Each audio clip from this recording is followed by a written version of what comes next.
Hey up, and welcome to Yellowbelly Presents with me, Joe Law.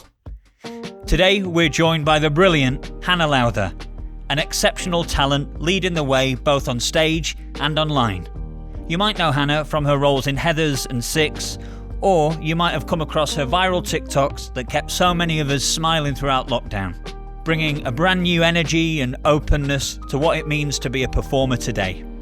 Unfortunately, when you audition for a job, the part doesn't always go to the most talented person. The part doesn't always go to, the person who's that perfect for the role. She's honest about the ups and downs, generous with her advice, and isn't afraid to show the reality behind the curtain. The influencer industry is big, and the money, the figures are huge. But, they're taking some of that budget and just saying, here's some money, you do it all. We are very lucky and extremely excited to welcome to the pod, Hannah Lowther. Hannah, we'd like to get to know our guests here on Yellowbelly Presents on quite a deep level. So we're going to start with a big question, if that's all right. I'm scared. What's your meal deal of choice?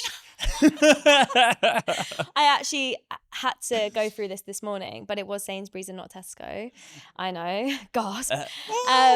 So, meal deal of choice, the big question, it would be like a chicken and bacon sandwich. Mate. Perfect prime time is when it's Christmas and they've got the turkey stuffing. and the trimmings with the stuffing And the cranberry.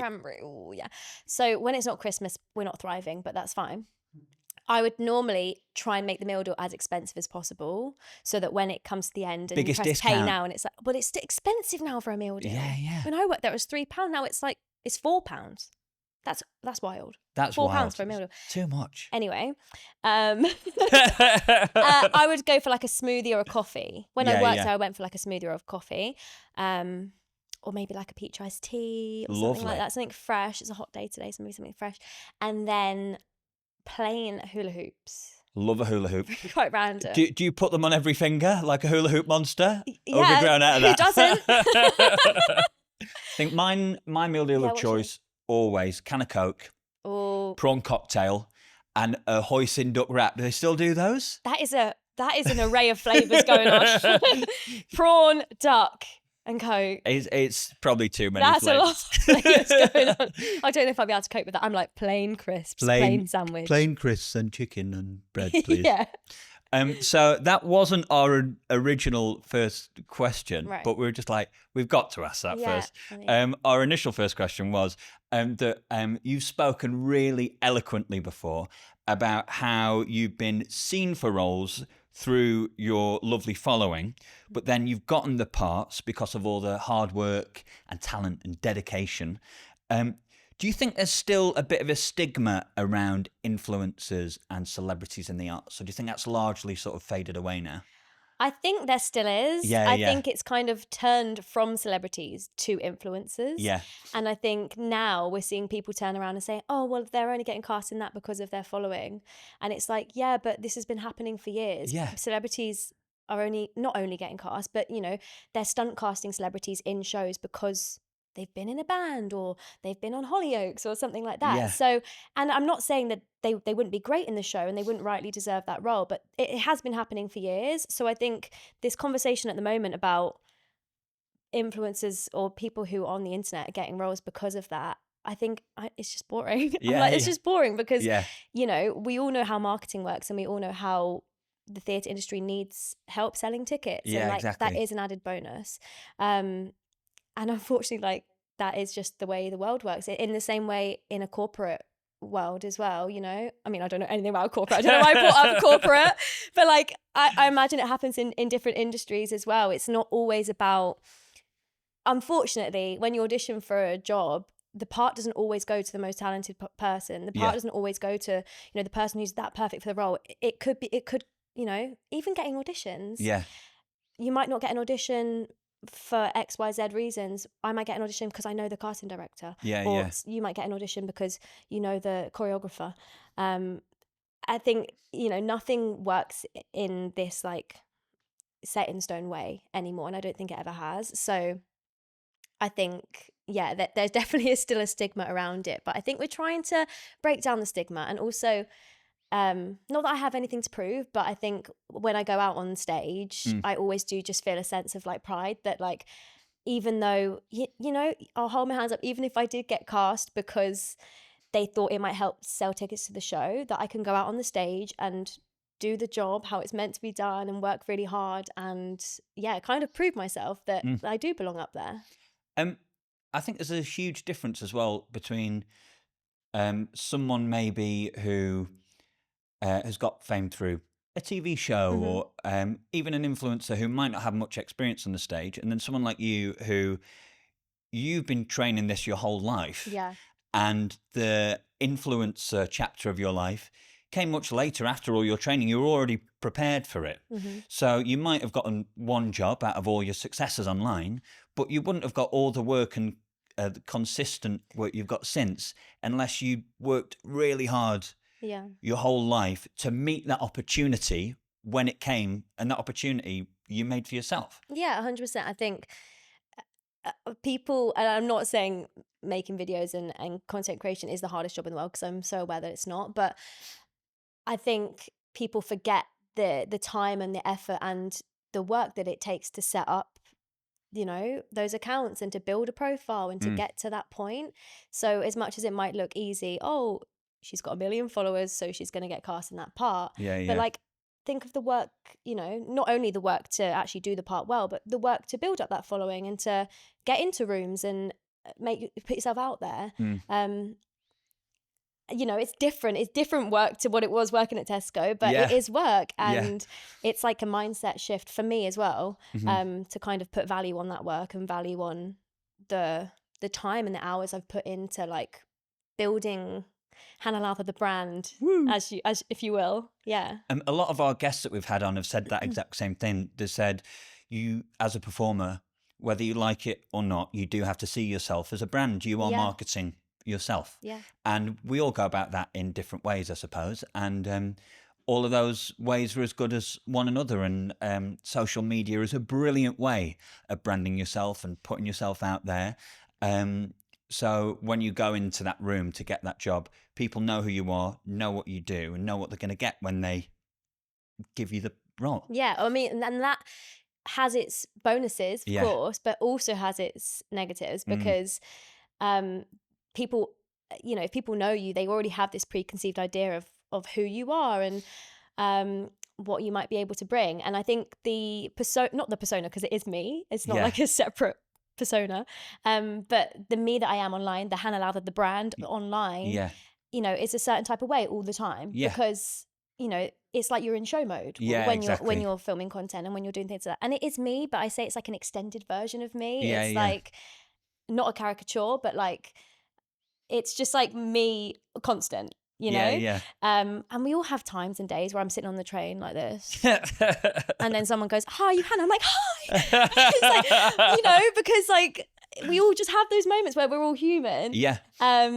So I think sometimes going into auditions, for me, it can be quite scary, because I worry that, I don't know, casting teams or maybe even other people auditioning might think that I can only bring a certain thing, you know, when actually all my training and everything that I've been working on has so many different levels to it. And I'd love to be able to be seen for roles that are one day more serious, she says, as she takes the mic, you know, and be taken more seriously in that respect. But I think the jobs I've done so far have all been quite for like a younger audience. So we've done Heathers and SpongeBob, like, you know, these are all, it was the time of my life, but I was playing a sardine. So there wasn't that much like depth straight away. I mean, there could have been. So yeah, I'd love to be, you know, be able to break that boundary down a little bit as well, and just kind of prove that, you know, sometimes it's not like what you see is what you get, because there's so many different layers to what I think people can bring. Is that ever a bit of a struggle where Hannah Lowther, the brand, and Hannah Lowther, the person, sort of meet and end and begin? It's it's an ongoing thing, not quite knowing where the line is there. So yeah, it's definitely still a learning process, and also learning to, because going on my phone and scrolling and consuming content was a part of my life before, sadly, was a part of my life before I started making content. Like sometimes, it's most of our lives. Exactly. It's hard to sometimes draw the line between scrolling and just watching and then scrolling and working. And I would sit there for hours and scroll, and I'm like, I'm doing market research. Like, and then I'm like, I've just wasted 4 hours of my life, like just scrolling and watching other people's lives, when actually, you know, and I'm classing that as work, and it's not. You know, it wasn't. So I think it's also drawing the line between like what is work time and what is time for me to relax, and finding things, because my life is so very here, finding things that are like more present, and like having real connections with real people, because it's amazing connecting with people not online, and I've met so many incredible people and followers and fans, but it's when you meet people in real life and have that like real life connection with them, friends, followers, family, like nothing beats that. So I think it's making time for things like that. I've been thinking recently about finding a hobby, because I realized I don't have any hobbies. Like dancing was my hobby, and now it's my job, and then I guess scrolling was my hobby, which is really sad. Have you got a little list? Have you got any ideas of what your hobby might be? I thought Pilates, but actually that's not my hobby, because I'm doing Pilates because I want to be strong and like physically fit for my job. So that's not really a hobby for me. That's, you know, running, kind of a hobby, but again, it's to build my stamina so that I can play Elle Woods one day. Like, you know, all of these, touch wood, all of these things, you know, don't feel like hobbies. So I don't know, maybe knitting or like knitting. Cross, do you have any hobbies? I love football. Okay. I'm a bit of a sports sicko. I watch way too much sport. I love geeky board games. I play a lot of board games. They're my main hobbies. My main hobby is gently pottering around London. And then when my legs get a bit tired, I'll go to a hotel for a nice pot of tea. Oh, lovely. And maybe a slice of Battenberg or something. See, that is my idea. That's my idea of hell. Just pottering around London. I'm like, oh, get me out. Too busy. Most people are like, no, I need something to do. And I'm just, sort of like. I love that for you. I was thinking more like knitting or like cross stitch or something that I can be bad at. Yeah. You know, and I can just do it. Yeah. I'm not good at being bad at things. Well, you see, I'm a perfectionist. Every time like you watch the Olympics and you see Tom Daley and all that, like, and he'll do this unbelievable like dive, this triple flippy whippy, whatever they call it. That's it. That's it, isn't it? I watch a lot of sport, guys, and that's an official term. He does his triple flippy McWhippy, and then he'll just be sat and he'll do some knitting, and then he'll go and win a bloody gold medal. Yeah, I think I need to start doing stuff like that with my free time. Need some lessons off Tom. Yeah, if you're watching, Tom, please help me. We need some knitting lessons. And if you'd like a potter and a Battenberg, you know to call. So there'll be loads of people who'll be so inspired by you and your path and everything you've done so far with your life and your career. If someone wanted to start day one as an influencer, how would they do that? Let's start with, what platform should you pick? Should you focus on one, or should you have a hand in all social media platforms? I find this hard to answer because when I started creating content, I never set out to become an influencer, really. I just kind of... It happened. It just happened. Yeah. I was bored and I was like saying musical theatre quotes to my colleagues and they were like, who is this weirdo? And I was like, someone out there must understand. So I guess I can't come from that perspective too much. But I guess what I've learned going through is just consistency. Be on as many platforms as you possibly can. There's more platforms that I'm not yet on that I'm like, I just don't have the time for that. But like, if you have the time and you want to commit to it, repost it on Instagram, TikTok, YouTube Shorts, just bombard with everything and just go for it. I think lots of people are scared of their real life friends or people they know people they know in real life kind of not taking it seriously or not being supportive of it. But I think, you know, maybe they're just not the right audience for it if that's the case. So just keep powering through and be consistent. And if you're going to post, I say this, but I'm not very good at doing it. You know, try and post consistently and try and have like a backlog of content ready to go, which I'm not good at doing. I'm just like, right, film it, post it, go. But I think it would be really helpful when you're first starting out to be like, right, I'm going to dedicate a whole day to filming 5 videos or however many videos you want to do, and then say I'm going to post 1 a week or 2 a week or 1 a day, whatever you want to do. Yeah. Just so that, you know, you've got time set aside for it. I do struggle with that, like setting time aside to make videos, because it's always just felt so, I don't know, random and spur of the moment. And the videos that do the best for me are the ones where I just whipped out my phone and decided to do it on the spot, and not the ones I spent hours editing and thinking about, which is frustrating. That's so annoying. No, but I actually do really like editing. It's my hobby. No, it's not. It's my job. But I do really enjoy editing and stuff. So I like coming up with creative concepts and ideas and editing them all together. But yeah, those videos never do as well. So if you're ever watching my content, please engage with those videos, because I've worked really hard on it. But yeah, I guess just be consistent. And I kind of said it before, but you don't have to post every day. Yeah. I think if you've got your set days, just kind of stick to it. And if you've got, people ask me, hey, when's the best time for me to post my video? And I'm like, guys, I don't know. I wouldn't post it in the middle of the night, but some people do post it in the middle of the night and it does well. There's no telling the algorithm.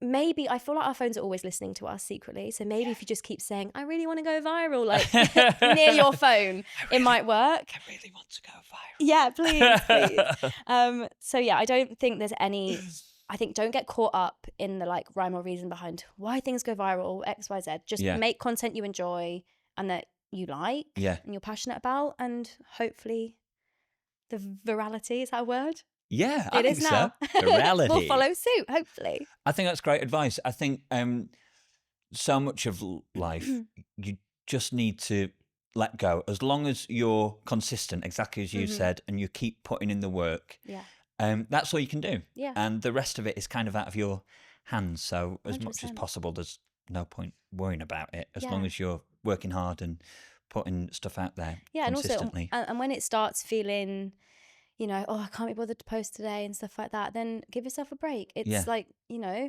you're going to create the best content when it's stuff you're actually enjoying. Yeah. So like just listen to your mind and your body and just do what feels good.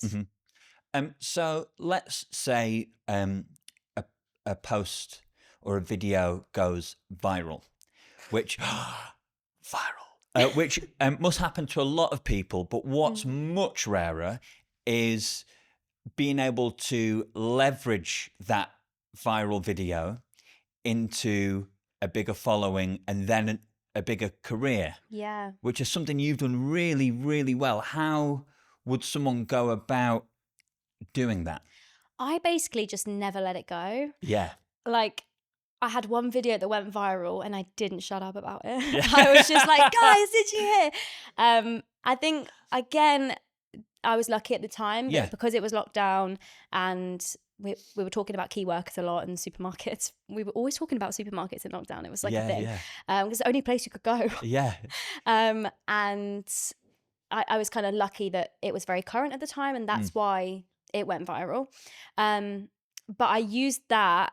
You know, I got contacted by BBC and ITV and they came and did interviews. I made videos about the interviews. Yeah. I made videos about, here's how I went viral. This is what happened. Like, here's how I got on the front page of blah, blah, blah, blah, the Basingstoke Gazette. And just kind of kept making videos about that whilst also continuing to make the videos why I went viral for, if that makes sense. Yeah. So yeah, I think that would be how I would do it. But I think some people I see some viral videos and I click on the account and it's the only video on the whole account. They don't have any other content, any other videos. They're just like, you know, like You've Been Framed, when you've got like a funny video and you send it off and make £200 or whatever it was. Was it 200? I feel it's maybe 250. Oh, yeah. Okay. Whoa, all right, Jeremy Beadle. Is that still a thing? Is it? I feel like TikTok is now just You've Been Framed, right? Yeah. It just comes up all the time. I feel like my life's You've Been Framed. I'm always banging me big head and stuff. Whilst you're pottering around London. I think, so some people just have one funny video and post it. Yeah. So I think it's hard because if your video is about, I don't know, banging your head on something and it's a really funny video, but actually you're not going to keep making content where you're just banging your head. You know, you need to kind of use that. I think just like setting straight away, if you had one viral video like that, what content you're going to continue making, because one viral video like that could get someone like 100,000 followers, which is crazy platform. But like, how do you keep those people still in. Yeah. But I think actually maybe rather than flipping straight to, hey, here's my haul from Superdrug, like straight after something like that, maybe go in with story time, here's how this happened, and about the viral video. Yeah. Because that way they're getting to know you more as a person and getting more engaged with you, if that makes sense. So yeah, I think maybe that would be the best way about it. I don't know if that made any sense. I was like yapping. I think it made perfect sense. But yeah, I think that would be the best way to go about it, and just kind of let people know your personality. Do you like social media as a creative outlet? Yes. Do you find it creatively satisfying when you're thinking of your next video and how to go about it, and when you're writing something in your head or creating something in your head, and it starts to make you giggle at the ideas and yeah, things? I really do. I think I've always been a bit of a control freak. And, when you're in a rehearsal room or you're doing a show and it's like stand on 6, hand goes up on 8 and blah, blah, blah. I think as much as that's amazing, sometimes that doesn't creatively like fulfill you, because you're just, you're being told, which has its space obviously, but you're being told where to go, what to do. I think having a creative outlet for me is amazing, because I get to be my own boss. I get to be the director, the choreographer, the lighting designer, which comes with its difficulties, because sometimes I'm like, okay, so I've got this big video idea, and then I'm like, do I actually have the ability to make that happen? No. And so then I find people that can help with that. So I've got friends that can help me film and friends that can help me edit and stuff like that, because I do have like bigger ideas now for videos and kind of bigger visions and goals, and I always want to stay creative. So I'm trying to like surround myself with people that can help with that now and help like make the vision. But there's so many creators that I watch that do such amazing content that's like could be on TV. And I think often content creators are compared to like your phone is compared to a TV, right? And I think some of I don't know, TV is kind of becoming more and more, I don't want to say this out of turn, but kind of more and more outdated. It is, yeah. And thanks for agreeing. Yeah. I was like, are we going to get cancelled? No. And some of the people creating content on phones, I think it's intimidating sometimes for TV, because it's like, this is really good content, really high quality, like really well thought out, and one person's doing it.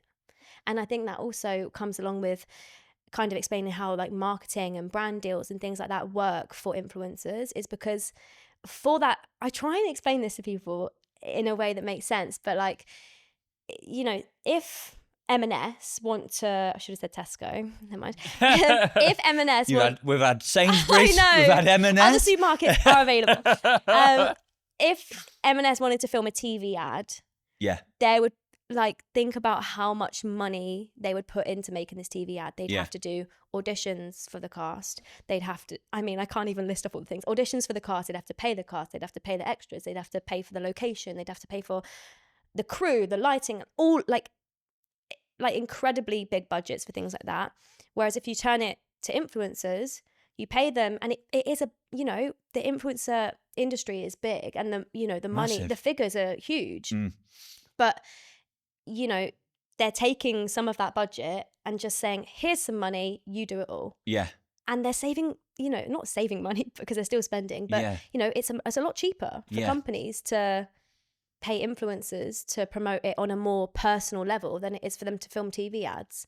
And I think there's a lot of conversation at the moment about, should influencers be invited to Wimbledon and be invited to F1 and stuff like that? And I feel like my view on it is that even though people might not be like disclosing it as an ad, they've been invited as an influencer for advertisement purposes. So, it's a no-brainer for Wimbledon to be like, here's a free ticket that's worth X amount of money. Yeah. And you're then going to get me 1 million views and try and convince other people to share Wimbledon with the world. I do think it makes sense, but I think we're still a bit behind in our thinking of how that works. Yeah, I completely agree. I think one of the reasons we are so far behind in our thinking is that traditional media, like television, for example, it has much fewer views, but a way broader cultural kind of what's the word? Like dissemination. Everyone, even though someone might not be watching those TV programs, you kind of know about it. Yeah. Whereas influencers will get millions of views, but unless you watch them, for example, Mr. Beast will be able to walk down the street in most parts of the world and no one will know who he is. Yeah. But he is the largest creator of any content, traditional or modern social media content in the world. Yeah. And it's much more compartmentalized, I think, on social media. So I think people who fall outside of that knowledge literally have no idea who these huge, successful people are. So they still struggle to get their head around how influential and how big and talented lots of these creators are, I think. That's why we're seeing, I mean, me included, a lot of creators trying to break into more mainstream media. Yeah. Not because TV would, reach more people, but it reaches a more traditional media outlet. Yeah. Which is where, like you said, we're still a bit behind. Yeah. Because you could have 1 million followers on TikTok and the TV show could only be, I don't know what the views are like for TV shows and stuff, but like you will only be taken seriously if you've been on something like TV, because that's serious and that's like official. Yeah. Whereas social media kind of is unregulated in a way. So I think we're seeing more and more online personalities breaking into the mainstream, which I think is amazing. Like we're seeing people on I'm a Celebrity and Strictly and stuff like Strictly. Hit me up if you need anyone for this shit. Exactly. But then going on a show like Strictly as a content creator, someone online, gives you like a level of, I can't think of the word, like not authority. That's not the right word. It gives you a level of credibility. Yeah. Big word for me. It gives you a level of credibility. Yeah. So yeah, it's very interesting. Social media and content creators have the views now in terms of sheer numbers. Yeah. But traditional legacy media like television still has more influence somehow. Yes. Yeah. I think might be I went to a premiere once, and I'm not going to name names, and we were kind of walking down the carpet, and we, everyone there had been invited because they were, influencers or celebrities and people who are there to help promote the film. Yeah. That's why people get invited to premieres. So in the same way like Wimbledon, you're there because they want you to scream and shout about the film and promote it and sell more tickets and make them more money. It's just marketing 101. And we were walking down the red carpet and there was like a really good photo op, and my friend actually was taking photos there, and I was like, oh my God, that's my friend. Like, can I come in? And they were like, no, this is for talent only. And I was like, what do you mean? And I thought, well, if it's like, the cast of the show, I get it. And then we walked back around and it was like, your Love Islanders, your, I can't think of any other examples, but, people who have been on TV and people who were on like Race Across the World and stuff like that. And it's like, that's crazy. I was like, talent? You're looking at it, darling. No, I didn't say anything. I was like, no worries, it's fine. But yeah, it's kind of crazy that like they're classed as talent, yet Mr. Beast could be walking down the main bit of thing and he wouldn't be stopped for photos because he's not classed as talent, because he's not traditional media. Yeah. So yeah. Do you think the world's catching up to that? I think gradually we are. Yeah. I think we're seeing it more and more as we go. I think the theatre industry feels still quite behind. So like take Panto, for example. We often see celebrities being cast in pantos. Like, that's what it is. I tried to explain panto to an American the other day and I was like, so basically it's like she was like, what's that? I was like, oh my God. They have celebrities that come in and that's just a thing, and we always hear about, oh my God, did you hear that this celebrity was paid that much for this panto? And it's like and it's like, if you've someone who creates content probably wouldn't be paid as much for panto than someone who was on EastEnders 10 years ago or even something like that. Even though you might get more ticket sales because, you've got over 1 million followers and your fans want to come and see you in shows and stuff. So I feel like we are still a bit behind in that respect. I think like some companies are on the front foot and are like really like making changes and seeing the value. Yeah. And also the value in not only will people come and see the show because they want to see their favorite content creators or celebrities, like if they are content creators, they're probably going to be making content about the show, which is marketing as well. Yeah. So, you know, there's all these different levels that we could talk about for ages, right? But I think we're heading in the right direction, hopefully. Touch wood. So you've said already that a lot of this kind of happened by accident. It wasn't sort of a grand plan to make a success of a social media career. You were having fun. It was lockdown. You wanted to, you know, have a good old sing and a dance, and when everything was a bit bloody miserable, and everyone loved it, and it took off that way. There must have been a moment when you're like, oh God, and you've got to make loads of decisions, and suddenly you're kind of your own business. Was there a huge learning curve into making a career and a business out of the success? What did that look like, and how did you learn those things? Yeah, I think it's definitely a learning curve that's still happening right now. And when I'm actively in a show, it feels like less of a thing because my main focus and my full-time job is the show, and the content is just an added bonus. But when I'm between contracts like I am now, I say between, there's nothing on the other end currently, but let's say between, because there will be something one day. Yeah, there will. When I'm between contracts, it feels like a bit more like, right, so I have nowhere to be. I have no one telling me like that I've got to be at the theatre for 6 o'clock. Yeah. So how do I like motivate myself to be self-employed and to be working from home every day? I do find it quite difficult. I find like not having colleagues really weird, because I'm used to going into the theatre every day and seeing like all my besties. You become so close with people that you work with in the theatre. So like I'm used to that. And then to go from that to now being like self-employed home by myself, I'm like calling my management like, hey guys, how you doing? Like, can I come into the office today? They're like, oh my God, she's going to distract us. I miss having colleagues. Yeah. So I'm still learning like how to structure my time as well. But I feel like a bit of a lady of leisure, I'm not going to lie, because, you know, I can wake up and I don't have to wait till after work to like go to the gym or put my wash on and stuff like that. I can kind of do things. But then things do get really busy. Like this week, I had a random workshop come up that I'm now doing for the next 2 weeks, where I'm workshopping a new musical. So then all of my Hannah Lowther, the brand, obligations kind of feels like a lot. I'm heading straight to rehearsal after this because, you know, she's a busy girl. But I kind of love it. I think I work quite well under pressure. Yeah. I just have to really try and be careful not to let myself burn out, because I think when I did Heather's, it was just constant go, go, go. And I look back and I'm like, how did I survive that?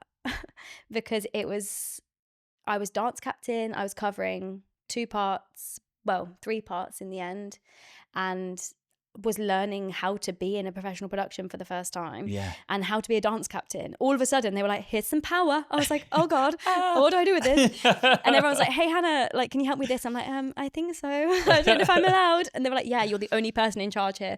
And I was like, me? My first job? Okay.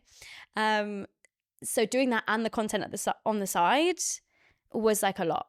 And I feel like maybe I've only just recovered from the burnout of that, and that was in like 2021. Because I'm so lucky, but it had been pretty back to back with Heather's, then SpongeBob, then Six, and a couple of little bits in between. But yeah, this is like the longest break I've had, and I feel like I'm finally actually like settling into a routine and like managing to be like a CEO. Do you know what I mean? I'm giving like corporate girly businesswoman right now. But like we had a rehearsal yesterday, and in my lunch break I had a business meeting on Google. What's it called? Google Teams. Teams. I was like logging in. But you have to like change your mindset, and I love it. You know, well, actually, no, I don't love it, because sometimes being a boss is like, I don't like making decisions like that. Yeah. But, you know, I'm not anyone else's boss, really. I'm just like my own boss. Yeah. But like, yeah, it's hard making decisions, because I still feel like I'm a baby and I'm 27. So I need to like sort it out. But yeah, it's definitely exciting, and it's amazing to see how much like just filming myself in Tesco has built to this. And like you said earlier, like that I might be like inspiring other people, like that's just crazy to me, because I'm every day inspired by other people. So like it's crazy that younger people or people my age or older or whoever might be inspired by me. Like I just think that's amazing, and it's crazy, and there's also a level of responsibility that comes with that too. But it is really exciting in general. You talked before about projects and exciting ideas that you've got in your head and that you've got coming up. Could you talk about any of those yet? Or... I think so. I think I can talk about it now. Is that, I mean, lots of things always kind of going on. But I am releasing a musical theatre quiz book with Penguin called Les Quizerables. Oh my God. Stagiest quiz book ever. So that will be coming out in October. So that's very exciting. And like that was not on my bingo card for the year. Yeah. Like technically a published author by the end of the year. No, not technically, like a published, a published author by the end of the year. Which is really funny. But I've actually loved it. Like proper corporate. Like, why do I keep talking about corporate? Like sitting on my laptop, being like, like just writing my book. Corporate girly energy. Era. Always. Yeah, this is my corporate girly era. Although it's still creative, you know? So, was it your idea, or were you approached? No, they approached us with the book, and we were like, put me on the front cover. Quit. So no, that's really, really cool, really exciting. And then we're doing, I've got a podcast as well, How Very Hannah, and we're doing How Very Hannah live. So we're doing a short, like a 5-venue tour over the autumn. So yeah, we're doing Edinburgh, London, Manchester, Birmingham and Brighton. Wow. Yeah, so it's kind of all spread out. Yeah. So although it's a tour, it doesn't feel like, well, it's not all in one week. It's spread out over like 3 months. So it's quite nice that I can kind of relax in between and take on other things and not just focus solely on that. But that's really exciting. And obviously I'm still auditioning. And still hoping for the next role. Literally waiting right this second for the next role. I know, waiting for my phone to go off, but we'll see. You've got the shows, social media, book coming out, a podcast, and a tour of the podcast. Yeah. Do you love doing lots of different things? Do you find having multiple creative outlets really fulfilling? Yeah, I really do. I find that if I was to just do theatre, as much as it like fills my soul and my heart, I think, I'm not saying I would get bored, because it's not a boring job at all. Yeah. But I think like having the other things as well really just gives me purpose and just helps me, I've said it so many times, but it helps me stay creative and helps me stay passionate about the source, which is theatre. I think sometimes when you're doing a theatre job, you can get so wrapped up in the job that you forget kind of like why you're doing it, and it turns from something you're passionate about to then a job, and sometimes the passion just fades away and it's like, oh my god, another show. Whereas when I'm doing content and doing all these other things, it reminds me why I love doing it, and it always makes me reflect on like why I started and how far the journey's been going. And I think it's really benefited my mindset in, every different sector, having all these things. So yeah, I'm really happy with how it's going. And obviously we're going for world domination. Yeah, absolutely. We're just going to keep growing and growing. I don't know when to stop. But, it's exciting. It's really cool to just see the growth and also share that journey with everyone. Yeah. And it's amazing, like, whenever anything in my career happens, there's like thousands of people like supporting me, and I feel weird saying that because like that is crazy, but it's really fulfilling, and it really is so wholesome. And it's just nice that I feel like I've got loads of friends on the internet that like want the best for me and really want me to succeed. And that gives me like a driving force to like keep going and keep trying. And if I get no's from auditions, to just, you know, share that experience with people and share the ups and downs of life. Because quite often we see on social media these like perfect lives. And I think it's important to like share the reality sometimes. You know, sometimes I don't want to go and do a 2-show day. Sometimes it's tiring, but sharing that really helps with like, you know, keeping motivated. Yeah. Do you think in today's industry, maybe more so than ever, it's almost necessary to have multiple strings to your bow like you do? Because at least in between contracts, you've still got something to focus on creatively, and after many years of work, you've still got other streams of income. So when you do go to that audition, although you still really want it, there's not maybe the sense of desperation of like, I really have to have this. And it helps you succeed. 100%. I feel so privileged to be in the position where in between contracts I can rely on all these other streams of income, like you said, and it allows me to take on projects in theatre that I'm really passionate about. And you know, you're kind of not just doing it for, I need to take a job because I need to pay my bills this month. You know, you're taking it because it's something you really, really want to do and something that you love, and a show that you love, hopefully. I think it works for some people and it doesn't work for others. Some people don't have any social media and they're thriving, you know? So I don't want to say you need to have like a million strings to your bow, because I don't think it is essential. And some people are so content and happy working in a coffee shop between contracts. Sometimes they even prefer that to the actual performing jobs, because it's just nice. You don't have to think about it. You know, I have friends that are just like that, and they're so content and happy within their lives, and they're really focused on their family and their friends and being present.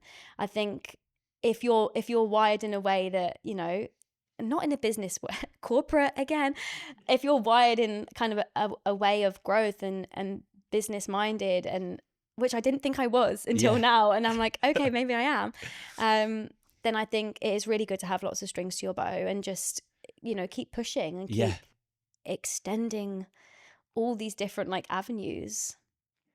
Did I answer the question? I think it was a lovely answer. Okay, good. You've kind of had to learn on the fly to be a business woman, a business girly. How did you take those steps? How did you learn those lessons as they came towards you? Oh gosh. Still learning. Still learning. Yeah. Still learning. Honestly, I think just surrounding myself with the right people, with supportive people, you know, staying in constant contact. This sounds really bad, with my mom and my dad. No, that's good. And asking people for advice, you know, people who have more life experience than me, people who know all sorts of different things. You know, my mum comes from a business kind of background, and my dad is really good at gardening. So it's not, you know, there's so many different people, luckily, in my life that I can turn to for help. And I think I've surrounded myself with a team of people as well, which sounds so bougie, with a team of people. But surrounding myself with people that, you know, can help with all these things that I don't know about. Because although I joke about being corporate girly era, I actually don't know that much. So I weekly have to be like, hi, sorry, what does this mean? I'm learning new business phrases every day. That's okay. I don't think I think we're all learning new stuff every day. 100%. And I think just making sure I'm trying to stay as present as possible and just go with the flow, to be honest. I'm just riding the wave. Let's just hope the wave doesn't break anytime soon. Hannah, so we're coming towards the end of today's episode. I just want to say thank you so much for being here with us. Just going to end on one final question, and that would be that you've diversified so brilliantly throughout your young career so far, as we've already talked about, and you've succeeded in loads of different areas. Are there any other areas of the entertainment industry or other industries that you'd like to conquer? I used to joke about being like, I'm not serious enough to like be in like a serious TV show or something like that. But I would love to kind of, like I was saying earlier, break into more mainstream media and do some TV stuff. Maybe not a really serious role at this stage, but I would never cancel it out, you know. I'm a multifaceted performer. But yeah, I would love to do some more TV stuff. I'm thinking like a little stagey, where I'm playing myself, lol. A little stagey part in like a BBC series or, you know, something like that. I would love to be in a movie musical. Yeah. I did the pro shot for Heathers, but that's not a movie musical. That was just pro shot. Yeah. So that's definitely on the vision board, a movie musical one day. That would be like the ultimate dream. I also heard High School Musical's coming back. Did anyone else hear that? Is it? High School Musical's coming back, apparently. But obviously that's still theatre, so that's not diversifying. But High School Musical, I would love to do. New Vanessa and Zach, everyone. Sharpay and Ryan. I fear. Yeah, that's fair. Hannah Lowther, thank you very much. Thanks for having me. Thanks so much for listening. We really appreciate it. You don't have to, but if you fancied it, give us a follow. Lots of love, and we'll see you on the next one.